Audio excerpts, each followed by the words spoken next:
नमस्कार, मैं हूं रवि कैंतुरा। एचएनएन के न्यूज़ रूम से आप कार्यक्रम फोक फंकार देख रहे हैं। फोक फंकार में हम ऐसी हस्तियों के बीच होते हैं जिनको कि सभी जानते हैं, लेकिन हम ऐसी महान हस्तियों के बीच भी होते हैं जो कि बहुत काम कर रहे हैं लेकिन अभी उनको ज़्यादा ख्याति नहीं मिली या फिर वो अभी हर जगह नहीं पहुँच पाए हैं। लेकिन उनका अध्ययन और जब उनके काम को देखते हैं तो हैरानी होती है। आज हमारे साथ एक ऐसे ही खास मेहमान हैं जिनका नाम अंकित रावत हैं, रुद्रप्रयाग जिले के रहने वाले हैं। अंकित जी, बहुत स्वागत है आपका एचएनएन में। बहुत बहुत धन्यवाद आपका। और आप अपना वक्त निकाल कर आए हैं, इसके लिए भी हम बहुत शुक्रिया आपका करते हैं। अंकित रावत जी के बारे में बता दूं, अंकित रावत जी संस्कृतविद हैं।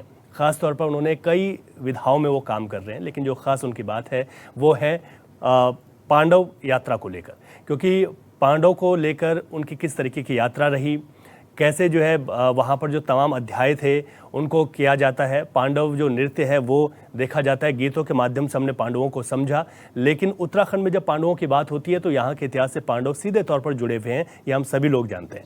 अंकित जी से इस आज के इस कार्यक्रम को आगे बढ़ाता हूँ। अंकित जी, क्योंकि शुरुआत हम करते हैं, बहुत सारी चीज़ें आप लेकर आए हैं आज हमारे स्टूडियो में, जैसे कि चाहे द्रुपदा स्वयंवर हो, गैंडी वध हो, हाथी कौतिक, इसके अलावा भी बहुत कुछ। शुरुआत हम द्रुपदा स्वयंवर से करेंगे और ये ऐसी चीज़ है जो कि आने वाले वक्त में अगर बात करें तो हमारी जो पीढ़ियां हैं उनके लिए इनको संजो कर रखा है आपने, और ये आज हमारे हाथों में है, लेकिन ये सबके हाथों तक पहुंचे और इसकी महत्ता क्या है इसको हम जानेंगे। द्रौपदी स्वयंवर से शुरुआत करूंगा, लेकिन उससे पहले अंकित जी, ये सफ़र कैसे शुरू हुआ, कहाँ से हुआ, कैसे सोचा कि इस पर काम करना है, वो भी आज की पीढ़ी में? अब तो कोई इस पर काम कर नहीं रहा है। बहुत बहुत धन्यवाद कि आज हमारे लिए भी ये सौभाग्य की बात है कि आपके स्टूडियो तक हम भी पहुँचे हैं। तो जैसा आपने पूछा कि ये सफ़र का जो रास्ता है हमारा, तो इसमें बचपन से वैसा हम लोग जब मंडाण लगते थे बड़े गहराई से उनको सुनते थे एक एक शब्दों को, तो काफ़ी इस क्षेत्र के प्रति हमारा रुझान था। लेकिन जैसे जैसे हम बड़े हुए तो गढ़वाल विश्वविद्यालय में हमने प्रवेश किया, तो वहाँ पर हमने नंदा की और पांडवों की नृत्य हमने करने शुरू कर दिए। उस समय का जो दौर था वो एक प्रोग्राम के तहत था, लेकिन जैसा हम सेवा क्षेत्र में प्रवेश किए तो हमने केदार घाटी में वहाँ पर हमें रहने को मिला। तो वहाँ पर हमारा जो रुद्रप्रयाग जनपद है, तो वहाँ पर विभिन्न क्षेत्रों में पांडवों के नृत्य होते हैं, आयोजन होते हैं शीतकाल में। तो उनको जब हमने देखा तो वास्तव में मन में बड़ी जिज्ञासा उत्पन्न हुई, क्योंकि हमारे जो कुछ लेखक हैं उन्होंने व्यूह रचना पर बहुत बेहतरीन कार्य किया है, लेकिन इसके बाद भी हमारे महाभारत के कुछ अंश थे, कुछ पांडव लीला के अंश थे जिनको कि संरक्षण करना बहुत ज़रूरी था। हमारी जो नई पीढ़ी है, हमारे जो बच्चे हैं, उनको हमें समझाने के लिए, उनको शब्दों के रूप में बताने के लिए हमने कोशिश की। जो उसके अन्य महत्वपूर्ण जो पक्ष थे उनको भी संकलित किया। हमने जो खोली कालिदास हैं उनके साथ बैठे और साथ में जितने भी बुजुर्ग विद्वान थे, जो पांडव शैली के जो ज्ञाता थे, वो लोग गा रहे हैं, उनसे सुना, उसको भी जो है लिखा। इसके साथ साथ में मन में एक परिकल्पना बनाई और हमारा जो मूल अनुष्ठानिक पक्ष है उसको ध्यान में रख करके तब हमने इनको लिखना शुरू किया। तो भगवान कृष्ण इशारों में जो है माता को समझाने की कोशिश करते हैं, तो समझा रहे हैं। तो हमारे लोक मान्यताओं में इस तरीके से बताया गया है। अब आप उसे बताएंगे कैसे समझा रहे हैं? जी जी जी जी।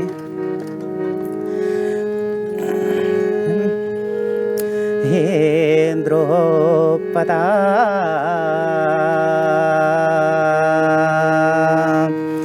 ये देख दो मेरा द्रौपदा, ये जय काज का सुफल का वास्ता, ये त्वेन जन्म लीचा, ये तय का कारज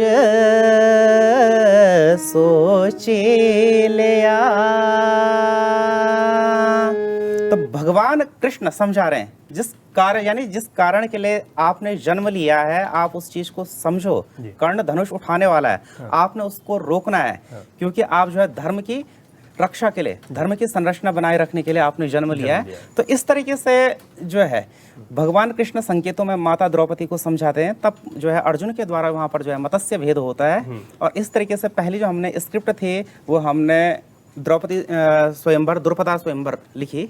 तो जो भविष्य के लिए हमने सोचा कि कहीं ना कहीं जब इसका मंचन होगा तो हमारी नई पीढ़ी के लिए सहायक होगी। बिल्कुल आपने सही कहा, और सबसे बड़ी बात यह है कि आज हम इन तमाम चीज़ों को सुनते भी हैं, और गांव में अगर हमने बात की तो कई जगह इस तरीके से देखा भी जाता है, लेकिन हम इनको संजो कर कैसे रखें, क्योंकि हम जिसको सुन रहे हैं उसको थोड़ा बहुत समझ रहे हैं, पूरा समझ नहीं पा रहे हैं, उसका आनंद ले रहे हैं, लेकिन आने वाले वक्त के लिए इनको संजोने का काम अंकित रावत कर रहे हैं, और वो कोशिश कर रहे हैं कि इन तमाम चीज़ों को संजोया जा सके, लिख रहे हैं, और अलग अलग चीज़ों में, जैसे कि द्रौपदी स्वयंवर की अभी हमने बात की, और उन्होंने उसको बताया भी कि कैसे उस विधा को गाया जाता है और कैसे उसको आगे बढ़ाया जाता है। हम इस कार्यक्रम में आगे बढ़ेंगे अंकित जी, बहुत सारी चीज़ें आप लोगों ने जो संजो रहे हैं। गैंडीवत तो बहुत महत्वपूर्ण है। हम सब ने जिन्होंने भी पांडवार्थ देखी होगी, जब पांडवार्थ गांव में होती है तो उन्होंने गैंडीवत जरूर सुना, लेकिन आपने उसको संजो दिया कि किस तरीके से पूरा उसका वर्णन किया गया है, किस तरीके से उसमें अध्याय हैं, और कैसे कैसे उसमें आपसी जो बातचीत है उस संवाद को किया जाता है। तो गैंडीवत के बारे में रावत जी। गैंडीवत बताया जाता है महाभारत में कि जो पांडु है उनके 27 साल हो गए उनकी मृत्यु के, और उनका किसी प्रकार का तर्पण नहीं हुआ, किसी प्रकार का श्राद्ध नहीं हुआ है। तो माता कुंती पांडवों को बताती है। तो इस तरीके की ये परिसंवाद ये गाथा है जिसमें वो बद्री केदार आने की बात कर रहे हैं, पांडव हिमालय आने की बात कर रहे हैं। तो उससे पहले माता कुंती पांडव आपस में बैठे हुए हैं, और सबसे बड़े हैं धर्मराज युधिष्ठिर। उनके मन में एक प्रश्न आ रहा है कि वास्तव में क्या बात रही होगी कि जो हमारे पिताजी थे, पिताजी की मृत्यु कैसी हुई, किन कारणों से हुई। तो युधिष्ठिर महाराज जी प्रश्न कर रहे हैं। तो हमारे जो उत्तराखंड की लोक मान्यताओं में जो जी, जिसको हम पांडवाणी कहते हैं, तो इस शैली में ये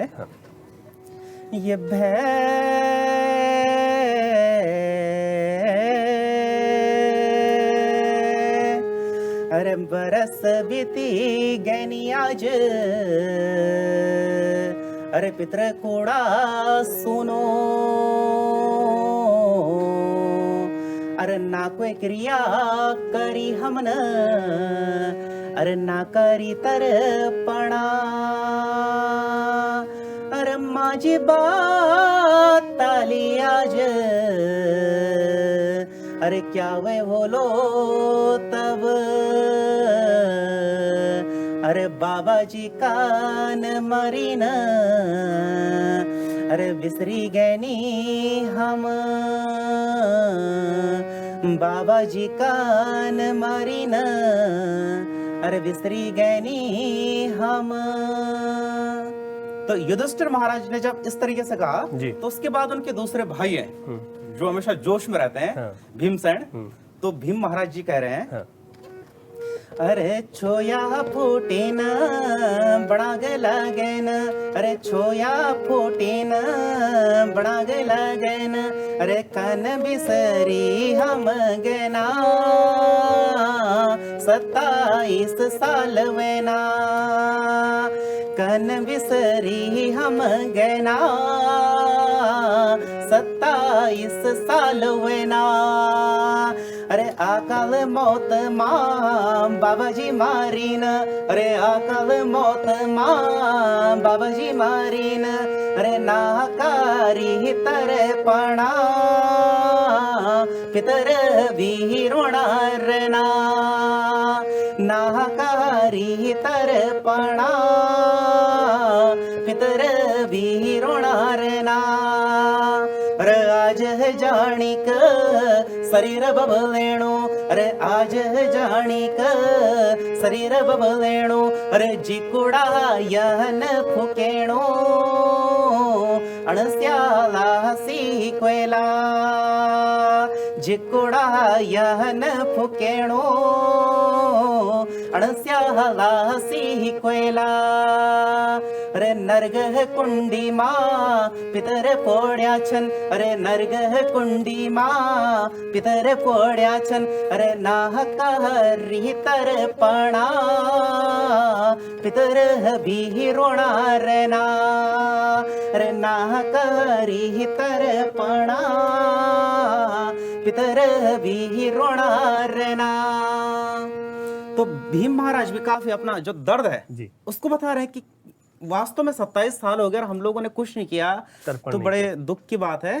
तो अपनी माता से प्रश्न कर रहे हैं, सब पांडव बैठे हिमालय यात्रा पर आ रहे हैं। जी। उसके बाद उन्होंने बद्री केदार को जाना है। हाँ। तो उनकी माता जब देखती कि बच्चों के बीच में संवाद शुरू हो गया, तो उनका जवाब दे रही है जो राजमाता है कुंती। तो राजमाता कुंती उनको बता रही है कि वास्तव में क्या बात थी, जो पांडव हैं उनका श्राद्ध या तर्पण नहीं हुआ, किस घटना के कारण उनकी मृत्यु हुई थी।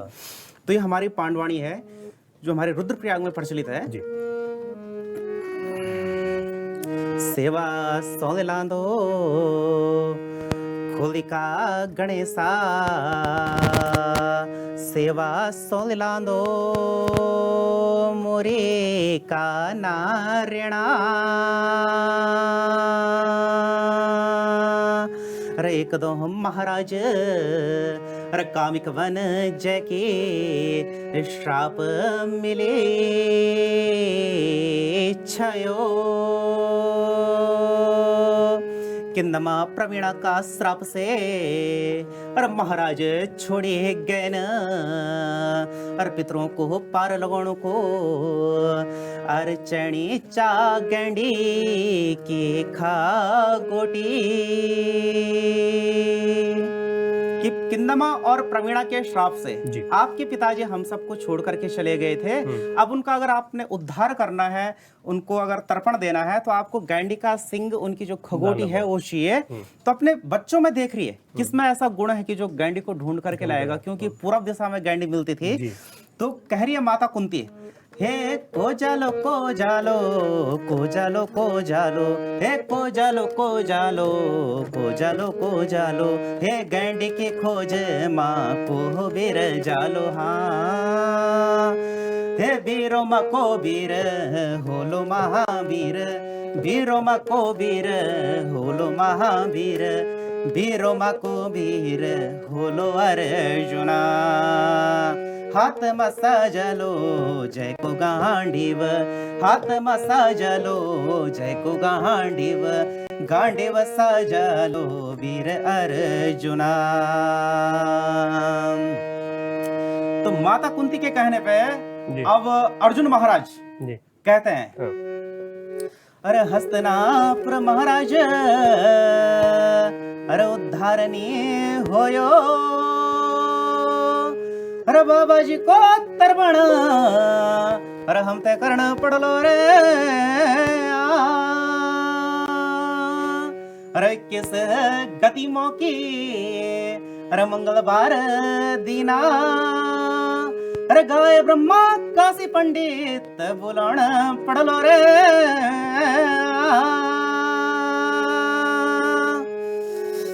तो जब अर्जुन महाराज इस तरीके से कहते हैं, तो उस समय माता जो द्रौपदी है उनको देख करके एक तरफ से माता को ये भी हो रहा है कि कहाँ जा रहे हो, गैंडी को ढूंढने के लिए नागलोक जाना पड़ेगा, नागार्जुन पूर्व दिशा की तरफ जाना पड़ेगा। तो फिर भी कह रहे कि अगर जाए रहो तो आप सुरक्षित वापस आना। यहाँ पे अंकित जी, क्योंकि वो कैसे जाते हैं, उसके बाद कैसे इसके आगे का संवाद है उसको हम जारी रखेंगे। यहाँ पे एक छोटे से ब्रेक के लिए रुकेंगे और पूरी जो कहानी है और किस तरीके से पांडवों का वो पूरा संवाद था उसको हम सुनेंगे। अब छोटे से ब्रेक के लिए, उसके बाद हमारी जो बातचीत है वो जारी है।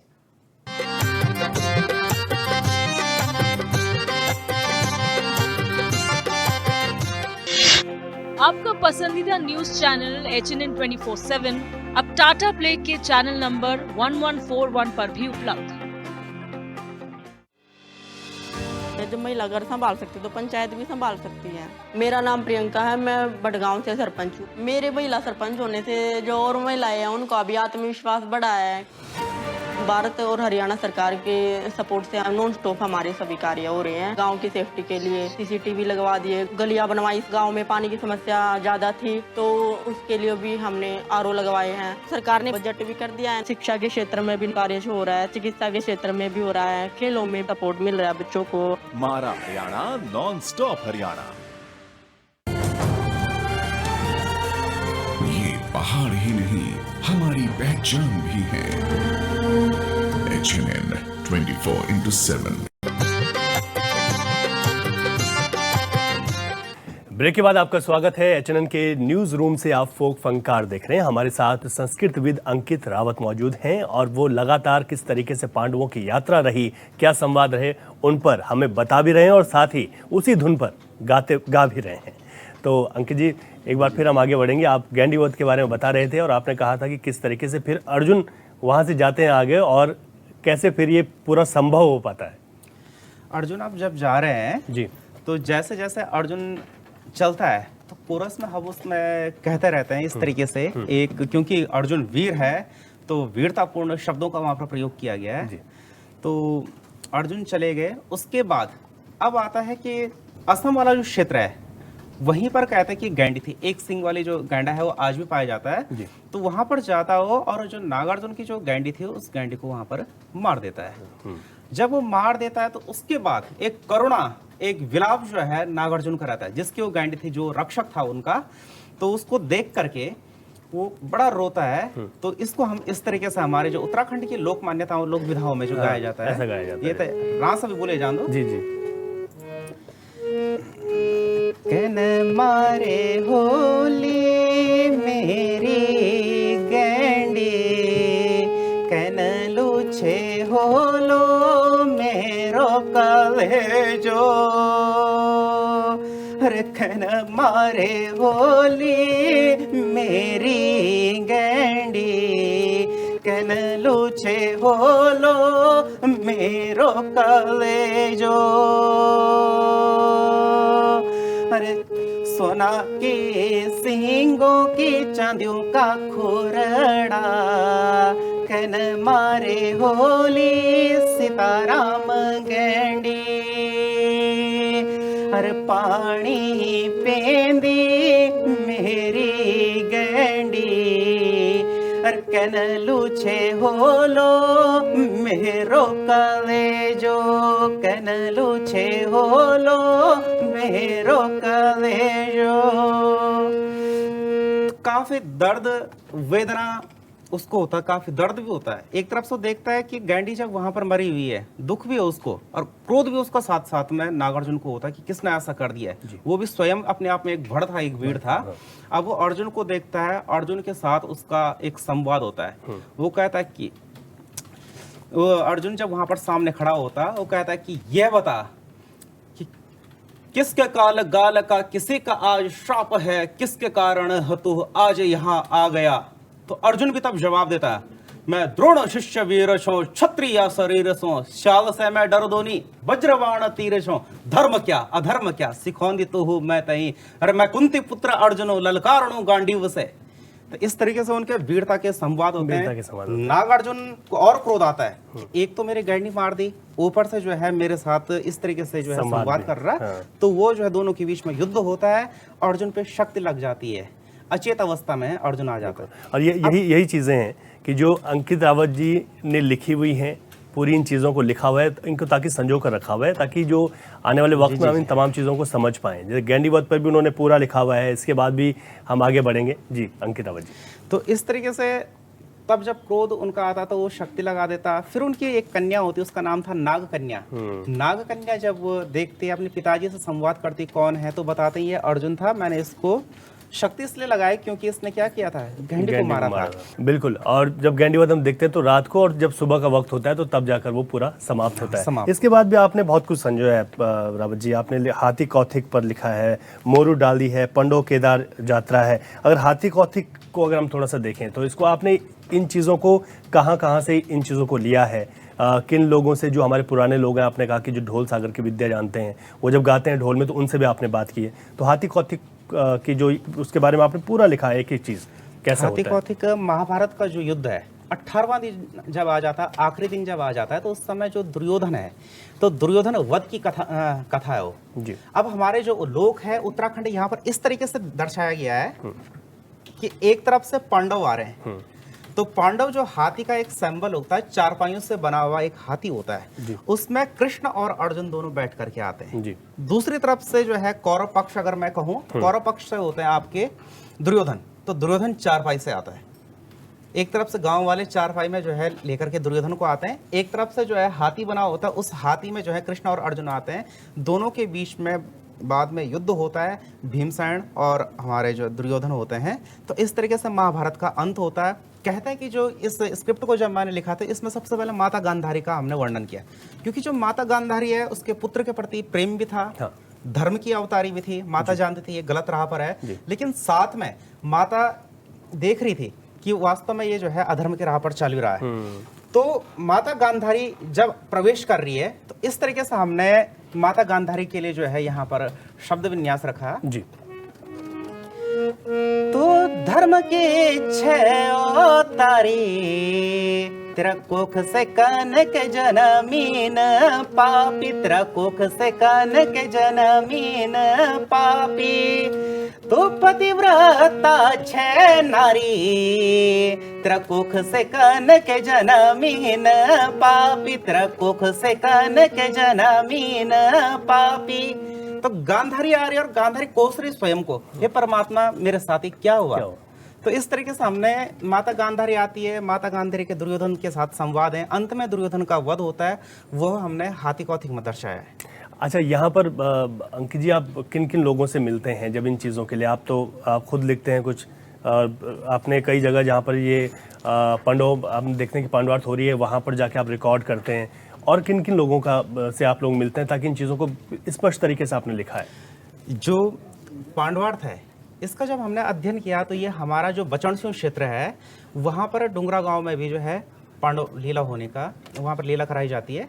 इसके साथ में हमारी जो रानीगढ़ पट्टी है, जो रुद्रप्रयाग है, रुद्रप्रयाग का पुनाड़ है, हमारी भरधार पट्टी है, हमारी जो लोस्तु पट्टी है, इन सब जगह जो है पांडवा नृत्य होते हैं। तो जितना जब मंचन होता, हम प्रयास रहता कि इनके बीच में जा करके हम इसको जो है संजोए रखने का प्रयास करें, सुने उसको, जो हमारे बुजुर्ग कह रहे हैं, सुनने के साथ साथ कॉपी में उसको लिखना है, रिकॉर्ड भी करना है। कुछ शब्द अगर पकड़ में नहीं आ रहे तो उसको दोबारा से, और कुछ तब उसके बाद हम इसको एक परिकल्पना का स्वरूप भी देते हैं, और हमारा जो शास्त्रीय ग्रंथ है उनका भी अध्ययन करते हैं, और अध्ययन करने के उपरांत तब हम जा करके एक स्क्रिप्ट, एक लेखन को तैयार करते हैं। इसमें हमने जो है डुंगरी गांव गए हम, शापड़, देवर ये गांव है, डुंगरा गांव है, हमारा जो है पुराण गांव है, हमारा जवाड़ी गांव है। इन सब गांव में जब चक्रव्यूह, कहीं चक्रव्यूह होता है, कहीं सिर्फ पांडव नाचते हैं, हाँ। तो इन सबको देख करके तभी जा करके एक स्क्रिप्ट बनती है, जब हम उसका जो है मौलिक स्वरूप को देखते हैं। मौलिक स्वरूप को देखते हैं। आपने मोरू डाली पर भी लिखा है, महाभारत कालीन अनुष्ठानिक जो पांडवार्थ है, मोरू डाली। ये मोरू डाली को हम कैसे समझ सकते हैं? मोरू डाली, मोरू एक पेड़ का नाम होता जी। है महाभारत में। वैसे आजकल सिंबलिक क्या होता है कि जब पांडव नाच रहे हैं तो कहीं पे जो है चीड़ का पेड़ ला रहे हैं, कहीं पे जो है पैया का भी ला रहे हैं, लेकिन वास्तव में जो मोरू है एक पेड़ का नाम होता है। हमारे पौड़ी जनपद के गगवाड़ियों में आज भी मोरू को लाया जाता है, अभी भी कई जगह। तो हाँ, तो जो मोरू का ऐसा बताया गया है, हमारे जो धर्म ग्रंथ है, लोक मान्यताएं हैं कि उस पेड़ को ला करके पांडव जब हिमालय यात्रा पर आए थे, उनके जो अस्त्र और जो उनके शस्त्र थे वो केवल कार्य सिद्धि के लिए दिए गए थे उनको, वो कुरुक्षेत्र युद्ध के लिए दिए गए थे। अब उनका जो जितने भी उनके पास हथियार थे, उन हथियारों को उन्होंने क्या करना था, कहीं ना कहीं उनको सुरक्षित रखना था। तो मोरू एक पेड़ लाए, उस पेड़ के नीचे 15 दिन तक उन्होंने वहां पर उन अस्त्र और शस्त्रों को रखा। जब उनकी शक्ति कमजोर होने लगी, तब वो जो है अस्त्र शस्त्र गांव वालों को दिए गए। जिन जिन गांवों में जो है वो अग्नि बाण, जो शब्द भेदी बाण, जितने भी जो है धनुष बाण जो है पांडवों के हैं, आज भी उन गांवों में जो है पांडव नचाए जाते हैं। जैसा गौरणा वाले कहते हैं कि हमारे यहाँ खूनी बाण है, तो एक मान्यता है कि पांडवों ने जिन बाणों से वध किया था वो बाण आज भी उनके पास हैं। इस तरीके से भी हमने कुछ लाइनें उसमें डाली थी। हाँ। जब पांडव आ रहे हैं हिमालय पर जी। और अपने अग्निबाण धनुष बाणों को सुरक्षित रख रहे हैं जी। तो पांडवों का जो आने का स्थान है वो देहरादून से हम बता रहे हैं कि लाखा मंडल उत्तरकाशी होते हुए, उत्तरकाशी से आपके टिहरी और रुद्रप्रयाग होते हुए चल रहे हैं। जी। अरे पावाली काठा पहुंच गए ना, अरे टिहरी का हथाना, अरे बूढ़ा केदार माँ पांडव एगेन, अरे बूढ़ा केदार माँ पांडव एगेन, अरे भूखा प्यासा छन माध्यो ते खोजदा, भूखा प्यासा छन माध्यो ते खोजदा। अरे जवाड़ी का जो हो तिलवड़ा का तिल, अरे जवाड़ी का जो हो तिलवड़ा का तिल, अरे तिरजुगी नारायण पहुंची गए ना हिमालय का द्वारा, त्रिजुगी नारायण पहुंची गए ना हिमालय का द्वारा।